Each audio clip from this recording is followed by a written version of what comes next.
சர்க்குருவே சரணம். எல்லோருக்கும் இனிய மாலை வணக்கம். சுவாமி நல்ல தலைப்பினை கொடுத்திருக்கிறார்கள். சீடர்களின் பெருமை. நான் பக்தனா? கிடையாது. நான் என்னை பொறுத்து பேசுகின்றேன். நான் நல்லதொரு சீடனா என்றால் கிடையாது. நான் நல்லவனா என்றால் நிச்சயமாக கிடையாது. நான் அகங்காரமற்றவனா என்றால் நிச்சயமாக கிடையாது. நான் சத்குருவை பற்றி முழுவதுமாக அறிந்திருக்கிறேனா என்றால் அதுவும் கிடையாது. அப்படி என்றால் இந்த சபையிலே பணி செய்ய வேண்டும், பணி நடக்க வேண்டும், பெருமானால் தொடங்கி வைக்கப்பட்ட இந்த அற்புதமான பணியிலே பங்கெடுத்துக் கொள்ள வேண்டும் என்ற காரணத்திற்காக பேசுகின்றோம். நாம்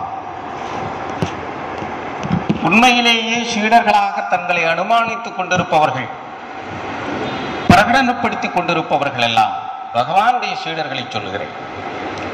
நான் பகவானுடைய சீடன், பகவானுடைய பக்தன், நான் பகவான் சொன்ன வழியிலே வாழ்கின்றவன் என்று தன்னை பிரகடனப்படுத்திக் கொள்ளுகிறவர்கள், இல்லை என்றால் தன்னை அனுமானித்துக் கொள்ளுகிறவர்கள், அப்படி ஒரு நல்ல சிந்தனையிலே வாழ்கிறவர்கள், இல்லை கற்பனையிலே வாழ்கிறவர்கள்.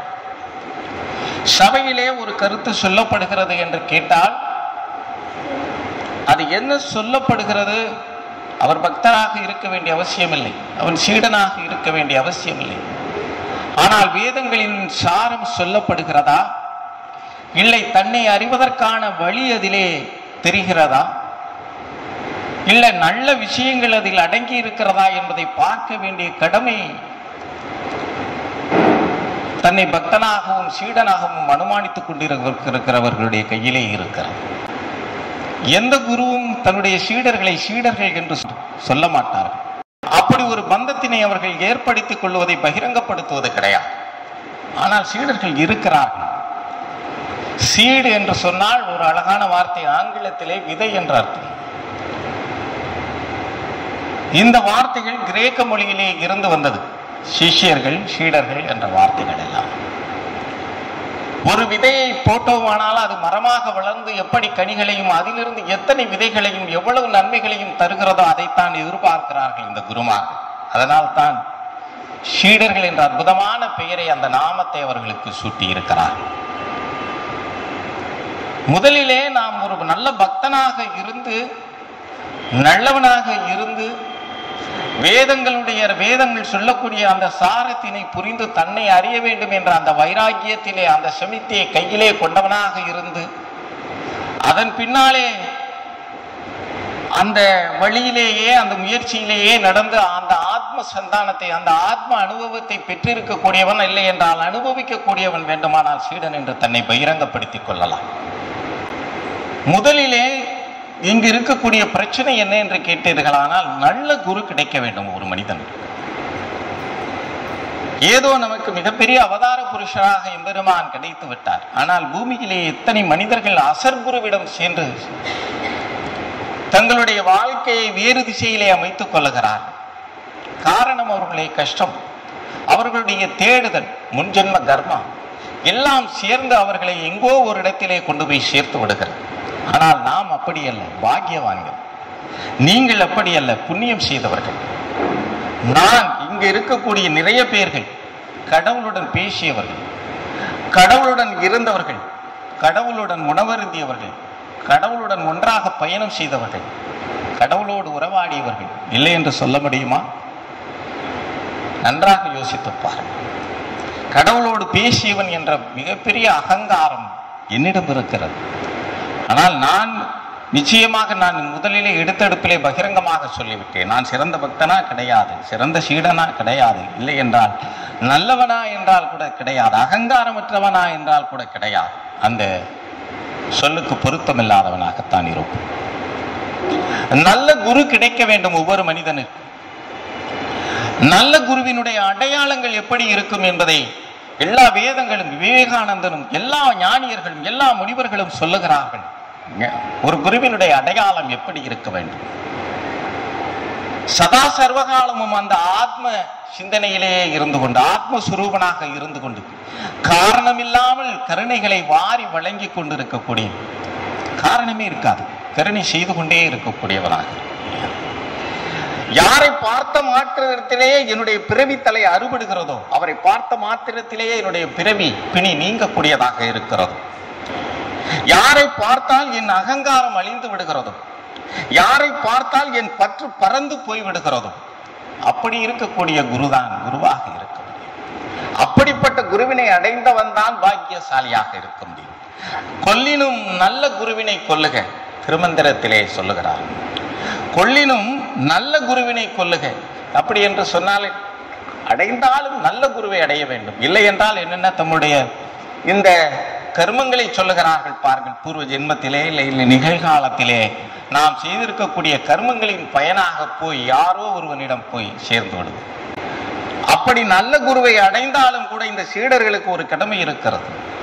இந்த சீடனாக தன்னை பாவித்துக் கொள்ளுபவன் முதலிலே எப்படி இருக்க வேண்டும் என்று கேட்டால், விவேக சுடாமணியிலே ஆதிசங்கரன் சொல்லுகிறான் பாருங்கள், அந்த 4 வகை சாதனங்களை அந்த கடைபிடிப்பவனாக இருக்க வேண்டும். சீடனாக இருக்கு. யார் வேணாலும் சாமியை பார்த்துட்டா நான் சீடன் சொல்லிக்கொள்ள முடியுமா? காலங்கிநாதனுக்கு போகன் இருந்தான் சீடனாக. இன்னைக்கு போகனை எவ்வளவு உயர்வாக பேசுகிறார். காலங்கிநாதனுடைய சீடன் என்பது யாருக்கும் தெரியாது. ஆனால் போகரை பற்றி இந்த உலகம் அறியும். காரணம் என்ன? குருவை விட அப்படி புகழ் வாய்ந்தவர்களாக இருந்தார்கள் சீடர்கள் எல்லாம். அப்படி இருக்க வேண்டும் என்பதுதான், அதுதான் சீடர்களுக்குரிய பெருமையாக கருதப்படுகிறது.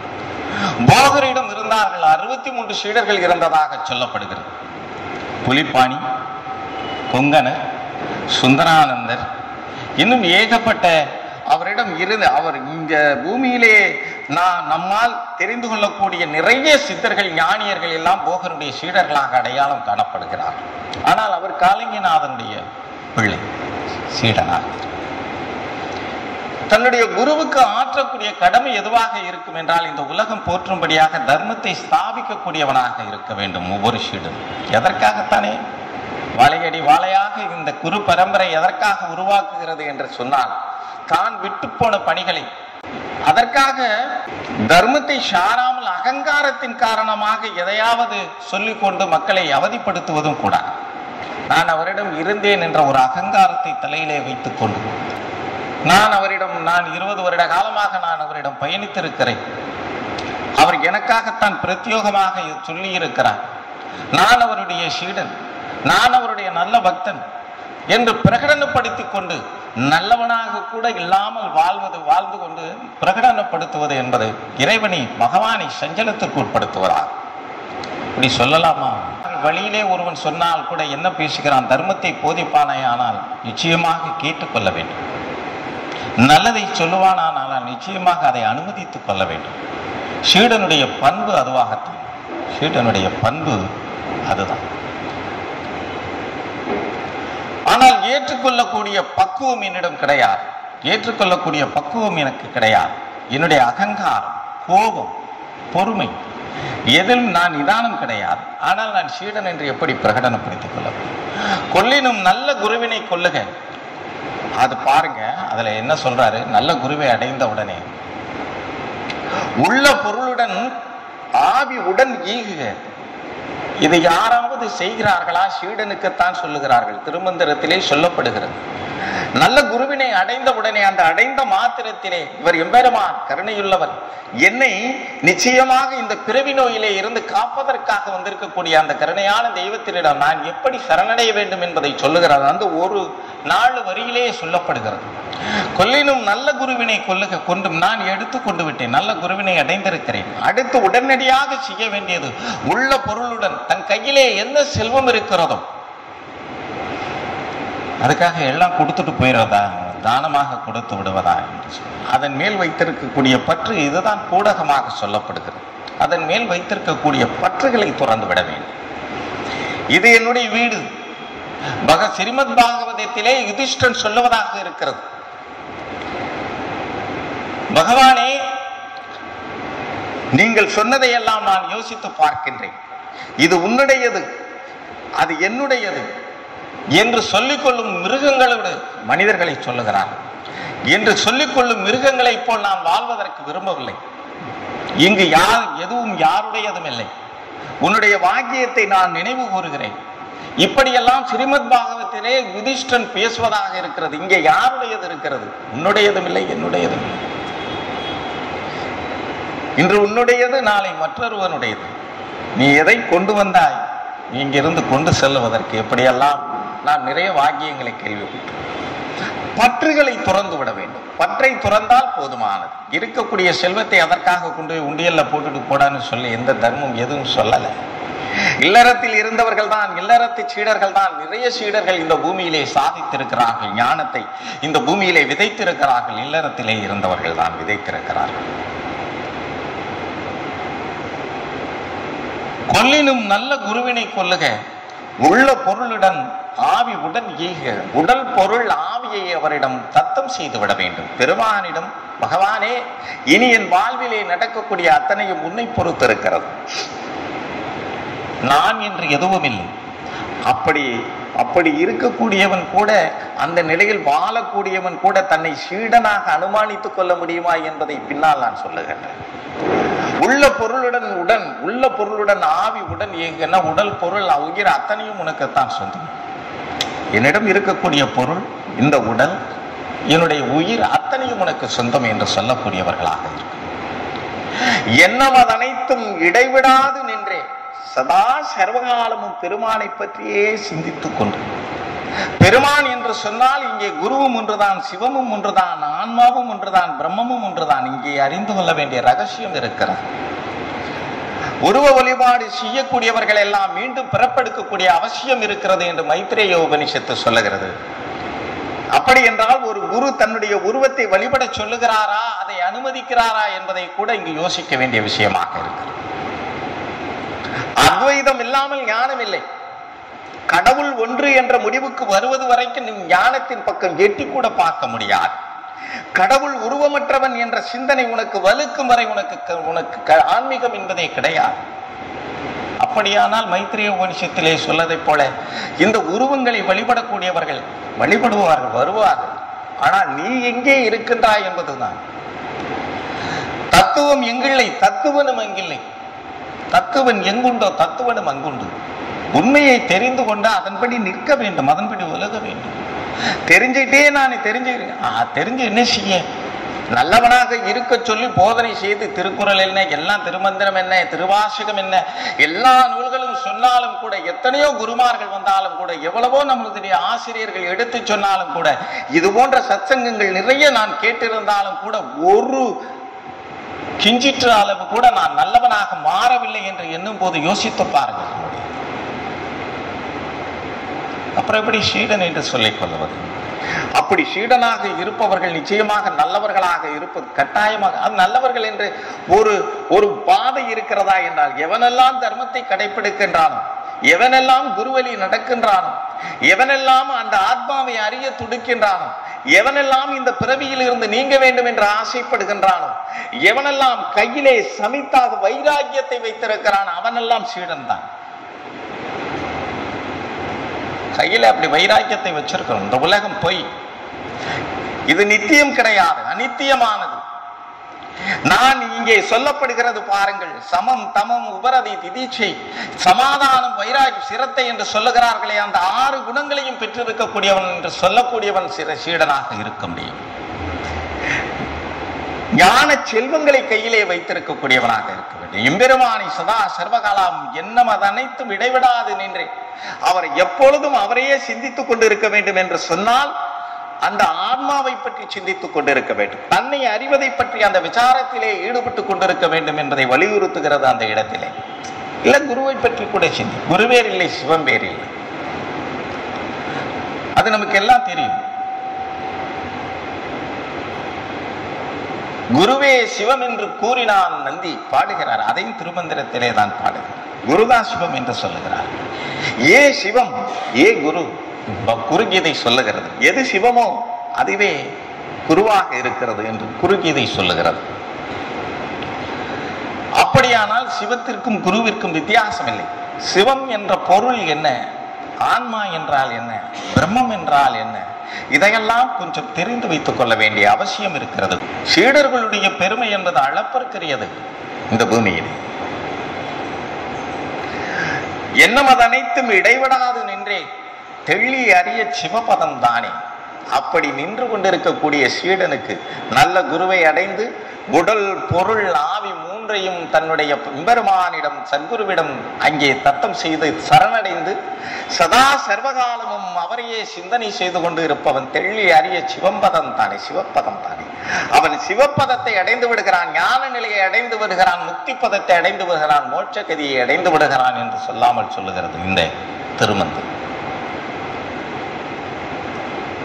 நல்ல குருவை எப்படி தேர்ந்தெடுப்பது நமது உடைமை. நம்மளுடைய அதைத்தான் சொல்லிட்டேன். நல்ல குரு நிச்சயமாக வந்து கிடைக்க வேண்டுமானால் நீ தர்ம சிந்தனையும் நிச்சயமாக அந்த தேடுதலும் உன்னிடம் எப்பொழுது வருகிறதோ அப்பொழுது அவர்கள் உன்னை தேடி வந்து விடுவார்கள். இல்லை, ஏதோ ஒரு வழியிலே நீ அடைந்து விடுவாய். அதில் மாற்றமில்லை. ஒரு தளபதி இருந்தான். ஜென் குர்மார்களுடைய கதைகளிலே இது வருகிறது. அவனுக்கு திடீரென்று எல்லாம் பல போர்களிலே ஈடுபட்டு இருக்கின்றான், நிறைய பேர்களை கொண்டு குவித்திருக்கிறான். ஆனால் இதனால் ஒரு நன்மையும் இல்லையே, இவ்வளவு பெரிய பாவங்களை செய்து இந்த ராஜ்ய சுகத்தை ஆள்வதிலே என்ன இருக்கிறது என்று தனக்குள்ளே கேட்டுக்கொண்டான்.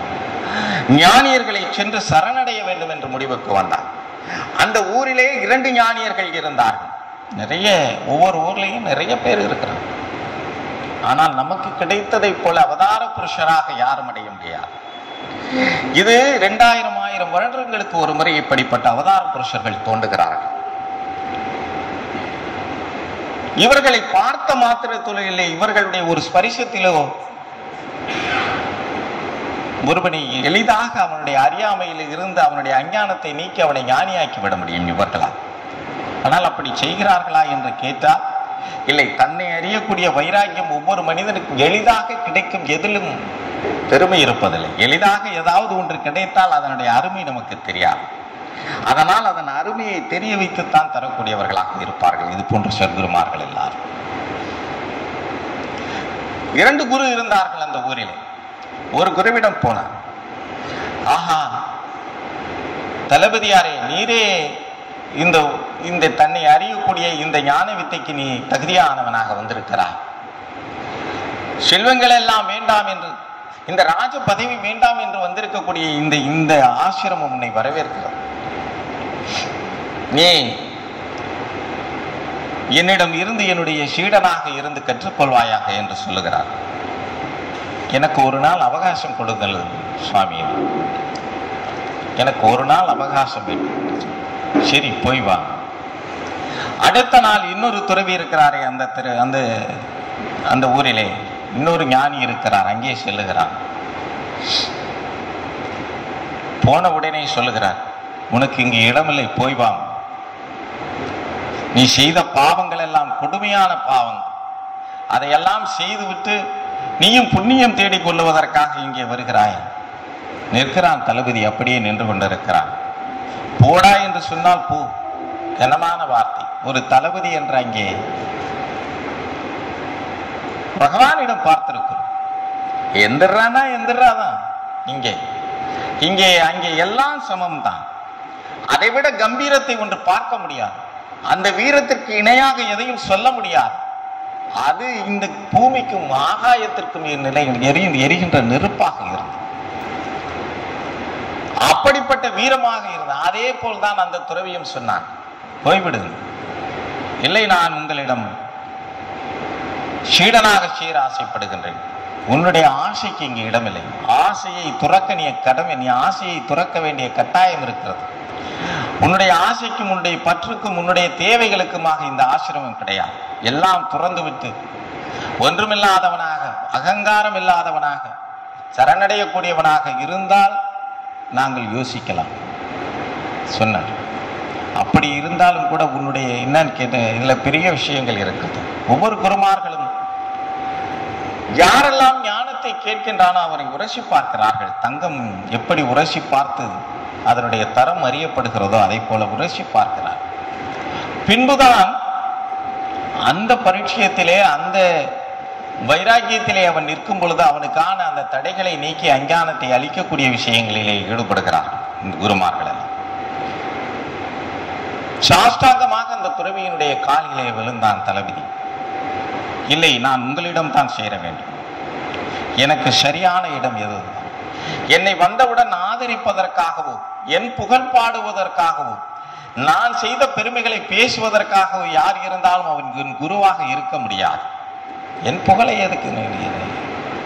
ஆனால் என் அகங்காரம் எங்கு உடைகிறதோ, என்னுடைய பற்று எங்கு அழிக்கப்பட வேண்டும் என்ற எந்த வைராக்கியம் எங்கு தென்படுகிறதோ அங்குதான் என்னுடைய சன்னிதானம். இதுவே என்னுடைய சன்னிதானமாக நான் எடுத்துக் கொள்கிறேன் என்று இது ஒரு ஜென் துறவியினுடைய கதையில் தேர்ந்தெடுத்துக் கொள்ள வேண்டும். தேர்ந்தெடுத்துக் கொள்ளுகிறவன் குருமார்களை தேர்ந்தெடுப்பதிலே தவறிவிடுகிறார்கள்.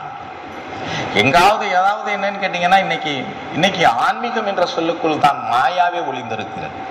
இந்த ஆன்மீகம் என்ற போர்வைக்குள் தான் நிறைய அஞ்ஞானங்கள் இன்று வளர்க்கப்பட்டு கொண்டிருக்கிறது. ஒரு புறம் இருக்கட்டும், இன்னொரு முறை ஒரு சீடனானவன், ஒரு சீடனாக போறவன் ஒருவன், பக்தன் ஒருவன் ஒரு குருவிடம் போனான். நல்ல குருவினை கொல்லினும் நல்ல குருவினை கொல்லனும், உள்ள பொருளுடன் ஆவியுடன் ஈகுக என்று சொன்னேனே. நல்ல குருவை எப்படி தேர்ந்தார்? நல்ல குருவினுடைய அடையாளங்கள் சொல்லிவிட்டேன். அந்த அதிகாரி யார்? இந்த பிறவியை நீக்கக்கூடிய அதிகாரி யார் என்று தெரிந்து கொள்ள வேண்டும். நீ போன உடனே உனக்கு மாலை போட்டு நல்லா வாங்க வாங்க சாமி, உட்காருங்க சாமி, உங்களுக்கு என்ன வேணும், என்ன கஷ்டம், என்ன தீர்த்துரும் அப்படி அந்த சன்னிதானம் உன்னை ஏமாற்றுகிறது என்று. ஏன்னு கேட்டா, அங்கே தயவு, உறவு, பந்தம் எல்லாம் வளர்க்கப்படுவதற்கான ஆசை அங்கே உலாவுகிறது என்ற அர்த்தம்.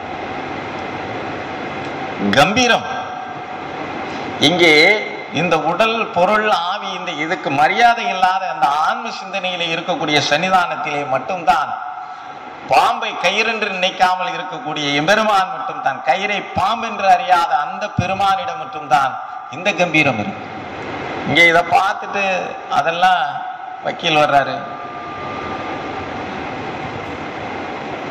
ஒரு முறை பகவானிடம் நான் இருந்த பொழுது இந்த சபையிலே சொல்லி இருக்கிறேன்.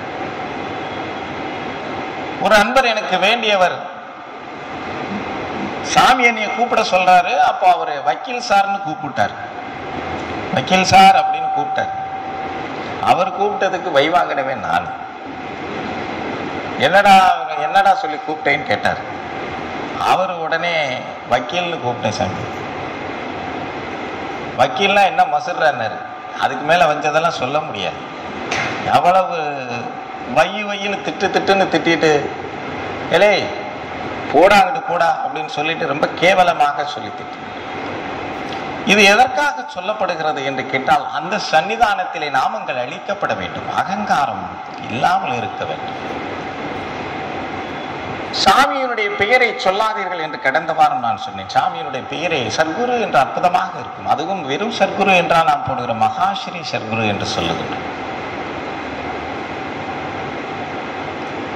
ஆனால் சிலர் நான் சொல்லுவேன், நான் அவருடைய பெயரை சொல்லுவதிலே எனக்கு என்ன இருக்கிறது, நான் சொல்லத்தான் சொல்லு.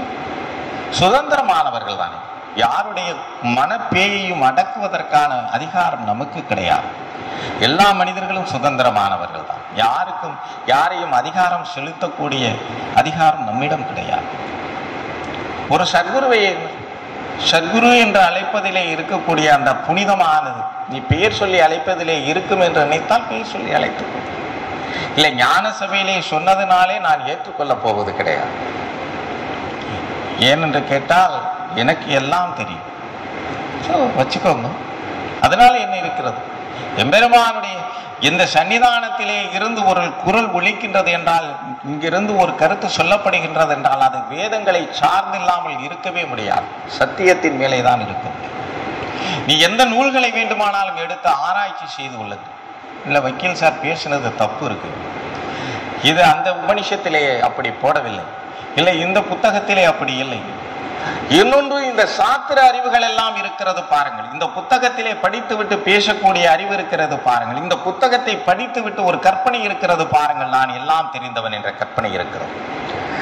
இந்த புத்தக அறிவு என்பதை அஞ்ஞானத்தை மூடி மறைக்குமே ஒழிய அஞ்ஞானத்தை அழித்து விட முடியாது. அதை மட்டும் புரிந்து கொள்ளுங்கள். ஒரு துணியை போட்டு மூடி வைக்கும். இதையெல்லாம் படிக்கிறதுனால நான் என்னன்னு கேட்டீங்கன்னா, எல்லாம் தெரிஞ்சதை மாதிரி பிரம்மத்தை பற்றி அறிந்தவனை போல், ஞானத்தை பற்றி தெரிந்தவனை போல், சத்குருவை பற்றி தெரிந்தவனை போல் பாவனை வேண்டுமானால் இருக்கும் ஒழிய உண்மையிலேயே நான் அப்படி இருக்கிறேனா, இயல்பாக இருக்கிறேனா என்று கேட்டால் இருக்க முடியாது. சாஸ்திரங்கள் இதுதான் படித்து அதை படிச்சு ஏன் கேட்டீங்கன்னா, இந்த குருமார்கள் படிப்பதை ஆதரிப்பது கிடையாது. ரமண பகவான் சொன்னதை போல, ரமண மகரிஷி சொன்னதை போல படிக்க வேண்டும், ஆனால் படித்துக் கொண்டே இருக்கக்கூடாது. ஒன்றை தெரிந்து கொண்டால், ஒன்றை அறிந்து கொண்டால் அதன்படி நிற்பதற்கான வைராக்கியத்தை வகுத்துக் கொள்ளாமல் சும்மா படிச்சுட்டே இருக்கு. என்ன செய்ய போறோம்? விசாரம் செய்யன்னு சொல்லிட்டாரு, நான் யாருன்னு கேளுன்னு சொல்லிட்டாரு. அது இல்லை, அந்த நான் யார் புத்தகத்தை வச்சு 400 வட்டம் படிச்சுக்கிட்டே இருந்தா என்ன சொல்லுங்க. ஆனால் சபையிலே, இந்த சபையிலே நாம் உங்களை தூண்டுவதற்காக எந்த கை தூண்டினால் என்ன, உன்னுடைய விளக்கு எரிய வேண்டும், அவ்வளவுதான். நான் அழகாக சொல்லுவேன், மகாஸ்ரீ ராமகிருஷ்ணன் சொல்லதை போல, இது விளக்கமாறு, இது அழுக்காக இருக்கிறதா என்று பார்க்காதீர்கள், வீடு கூட்டுதான் பாரு. அதனால நம்மளுடைய உள்ளத்திலே ஒரு தெளிவு ஏற்படுகிறதா, நம்மளுடைய எண்ணத்திலே அந்த ஞான சிந்தனை உருவாகிறதா, அந்த பிறவித்தலையை அழிக்க வேண்டும் என்ற வைராக்கியம் உருவாகிறதா, எம்பெருமானுடைய அந்த திருவடியை தஞ்சமடைய வேண்டும் என்ற அந்த வைராக்கியம் பிறக்கிறதா என்று பாருங்கள். அந்த திருவடிக்கு இணையாக வேறு எதுவுமே கிடையாது. திருவடி ஞானம் சொல்லுகிறாரு, திருவடி ஞானம் சிவமாக்குவிக்குமா? திருவடியை, அந்த திருவடியை பார்த்து கொண்டே இருந்தால், அந்த திருவடியை போஷித்துக் கொண்டே இருந்தால், அந்த திருவடியை வணங்கிக் கொண்டே இருந்தால் போதும், அது சிவமாக்கி வைக்கும். திருவடி ஞானம் சிவபதம் சேர்க்கும், சிவலோகம் சேர்க்கும். எங்கே நீங்க அந்த நினைச்சிட்டே இருந்தோம்னு, நம்ம அப்படி என்ன நினைக்கிறோம்னு கேட்டீங்கன்னா, நான் அப்படித்தானங்க நினைச்சுக்கிட்டே இருக்கேன், சாமியை பத்தி தான் நினைச்சுக்கிட்டே இருக்கிறேன். ஆனால் இங்கே ஒன்று இருக்கிறது. முதலிலே சரணடை என்று சொல்லிவிட்டோம், பின்னால் பற்றுகளை துறந்தவனுக்கு மட்டும்தான் இறைவனுடைய திருவடி அங்கே பழிச்சென்றது. சும்மா சாமியினுடைய காலை பார்த்து கும்பிடுறதுனால என்னமும் வந்துட போகிறதா சொல்லுங்க பார்க்கலாம். ஒன்றும் வராது. படைத்தவனுக்கே படைக்கக்கூடியவர்கள் நாம் எல்லாம். அவன் படைச்சிருக்கிறான், அவனுக்கே நம்ம கொண்டுட்டு போய் கொஞ்சம் என்னத்தையோ பூ வாங்கி கொடுத்துட்டு, 10 ரூபாய்க்கு பூ வாங்கி கொடுத்துட்டு 10 லட்சம் ரூபாய்க்கான கோரிக்கையை வச்சுட்டு வர்றவங்க தான் நம்ம. அந்த 10 ரூபா பூவுக்கு 10 லட்சம் ரூபாய் கோரிக்கை. மகாஸ்ரீ அவர் ரமணர் சொன்னார், நீ கொண்டு வந்து போடக்கூடிய 1 ரூபாயிலே 1 கோடி ரூபாயை கேட்கக்கூடியவர்களை தானப்பா நீங்கள் எல்லாரும் அப்படின்னு சொன்னார். எல்லோரும் ஞானத்தை அடைவதற்கு கூட இங்கே வியாபாரம் செய்வதற்கு வந்திருப்பவர்கள் தான் அதிகம் என்று சொன்னார் நிஜானந்தன். வியாபாரம் செய்வதற்காக என்னவென்று கேட்டால், உன்னை வணங்கினால் எனக்கு ஏதாவது கிடைக்கும், உன்னை வணங்கினால் எனக்கு நல்லது நடக்கும், உன்னை வணங்கினால் என் நோய் நீங்கும், அதெல்லாம் சரி, அதுவெல்லாம் நடக்கும். ஆனால் அதை ஏன் நீக்குகிறார்கள், ஏன் உனக்கு அந்த செல்வத்தை கொடுக்கிறார்கள், ஏன் உன்னை நல்லபடியாக வாழ வைக்கிறார்கள் என்று சொன்னால், நீ துன்பங்களிலே அவதிப்பட்டு நீ நிச்சயமாக இந்த பூமியிலே எப்படி வாழ வேண்டும் என்ற அந்த கஷ்டத்துக்குள்ளே உழலாமல் கொஞ்ச நேரமாவது உன்னுடைய அந்த ஆன்மாவை பற்றி சிந்திக்க வேண்டும் என்ற இடைவெளியை கொடுக்க ஆசைப்படுகிறார்கள். ஆன்மாவை பற்றி சிந்திக்க என்ன பூமி இது கஷ்டமா? இன்னைக்கு ஒரு நாள் இன்பம் வருது, நாளைக்கு கஷ்டம் வருது, நோய் வருது, மரணம் வருது. எல்லாம் இந்த பூமியிலே இருந்து நிச்சயமாக நான் விடுதலை பெற வேண்டும், இந்த வாழ்க்கையிலே இருந்து நான் இந்த மனித பிறவியிலே இருந்து நிச்சயமாக நீங்கிவிட வேண்டும். அதற்குத்தான் பகுத்தறிவு. இந்த 5 அறிவு என்று சொல்லக்கூடிய தன்மாத்திரைகள் என்று சொல்லுகிறார்கள் பாருங்கள். 5 அறிவு, ரசம், ரூபம், ஸ்கந்தம், ஸ்பரிசம், சப்தம் என்று சொல்லுகிறார்களே, இந்த 5 அறிவு. இந்த 5 அறிவை விட 6வது அறிவான பகுத்தறிவு யாருக்கு கொடுக்கப்பட்டிருக்கிறது? மனிதனுக்கு மட்டும் தானே கொடுக்கப்பட்டது. அது எதற்காக பகுத்தறிவு கொடுக்கப்பட்டது? ஞானம் அடைவதற்காக, தன்னுடைய பிறவியை தீர்த்து கொள்வதற்காக கொடுக்கப்பட்டிருக்கு. அப்படியானால் திருவடி ஞானம் சிவமாக்குவிக்கும், திருவடி ஞானம் சிவலோகம் சேர்க்கும், திருவடி ஞானம் சிறை மலம் மீட்கும். நம்ம மனசுல இருக்கிற அழுக்கையெல்லாம் நீக்கக்கூடிய அற்புதமான சக்தி அந்த திருவடிக்குத்தான் இருக்குது. ஒரு குருவை சரணடைந்த பிறகு அவரிடம் எப்படி இருக்கு? சதா சர்வகாலம் எம்பெருமானை நினைத்த அந்த ஆள் கண்ணீர் கசிந்து அவரை வணங்க வேண்டும். பெருமானே, நீங்க நாம என்ன வேணால் நீ கேட்க, நான் கடந்த வாரம் சொன்னதை போல என்ன கேட்க போகிறேன் எல்லாம் அவருக்கு தெரியும். பெருமானோட அவருக்கு தெரியாதது என்ன இருக்கிறது? ஒரு முறை பகவான் இங்கே இந்த சபையினுடைய வாசலிலேயே அமர்ந்திருந்தார்கள். கடுமையான கஷ்டம் என்றால் பகவானோடு இருக்கும்போது கஷ்டம் தெரிவது கிடையாது. எல்லாம் ஒரு தைரியம் இருக்கு, அசட்டு தைரியம். இன்று எப்படியாவது அவர் சொல்லுகிறார், இதுவரை எதுவும் கேட்பதற்கான அந்த தைரியம் இல்லை. அவரிடம் கேட்டு என்ன எல்லாம் அவருடைய செயல் என்று அறிந்த பின்பு எதை கேட்பது? ஆனால் இன்று வாய்விட்டு கேட்டுவிட வேண்டும் என்ற ஒரு எண்ணம் உருவாகிறது நமக்கு. அதற்கு ஏற்றார் போலேயே அவர் சொல்லுகிறார், வாசலில் உட்கார்ந்து இருக்கிறவர்களை பார்த்து படிச்சாத்தான சாமி கிடைக்கும்ங்கிறார். ஏன்னு கேட்டா திட்டணும்னு முடிவு பண்ணிட்டாரு நம்மளை. அப்போ அதுக்கு நம்மளுடைய மனதை தூண்டி விட்டு பார்ப்பது அவருடைய வேலையாக இருக்கு. படிச்சாத்தான சாமி கிடைக்கும், கேட்டாத்தான சாமி கொடுக்க முடியும் அப்படிங்கிறது. சரி, இன்று நமக்கு அனுமதி கிடைக்கிறது, இவரிடம் கேட்டு விட வேண்டியதுதான், கஷ்டத்தெல்லாம் பூரா கொட்டிட வேண்டியதுதான். ஒரு மூலையிலே உட்கார்ந்திருந்த நான் இதை சொல்லுவதற்காக என்னுடைய கஷ்டங்களையும், ஏன்னா எல்லாரும் சொல்றாங்க சாமி போனா அவர் என்னமோ பிள்ளைய கேட்கறது மாதிரி ஒரு வயதான மூதாட்டி சொல்லுது, சாமி உடம்புக்கே முடியல, சரி சாமி பார்க்கலாம் போ போ அப்படிங்கிறாரு.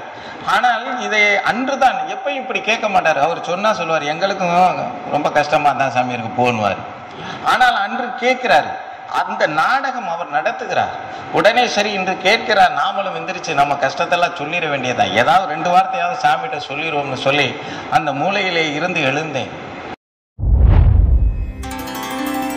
சர்க்குருவே சரணம்.